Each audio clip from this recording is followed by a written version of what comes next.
Syederalon 5 kasus kebakaran terjadi di Kabupaten Biren dalam rentang 17 jam, mulai pukul 3.30 waktu Indonesia bagian Barat hingga 19 waktu Indonesia bagian Barat pada Minggu 13 Juli 2025. 2 unit rumah hangus terbakar, sementara 3 kejadian lainnya melanda lahan semak belukar di sejumlah desa. Kebakaran pertama terjadi di Desa Lesimpang, Kecamatan Jenip, menghanguskan rumah milik Tengku Idris, 71 tahun. Tim Damkar Regu A bersama Damkar Pos Simpang Mamplam berhasil memadamkan api, meski 5 orang kehilangan tempat tinggal.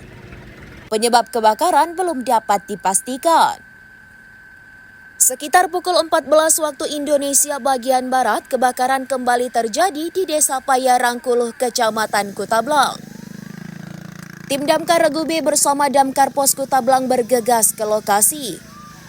Belum lama usai pemadaman, lahan di kawasan Gonban Desa Menasah Gadong terbakar sekitar pukul 16.37 waktu Indonesia bagian Barat.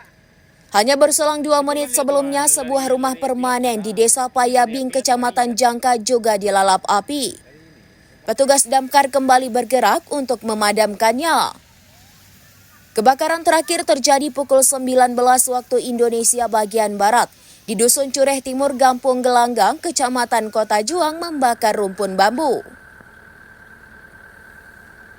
Penyebab kebakaran di 3 lokasi lahan diduga akibat pembakaran sampah yang tidak terkendali. Safrizal, Komandan Regu B Damkar Biren, menyatakan meski kelelahan, petugas berupaya merespon setiap laporan secepat mungkin.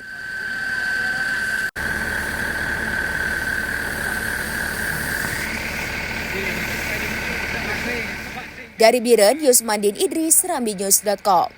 Download Tribun X sekarang, menghadirkan lokal menjadi Indonesia.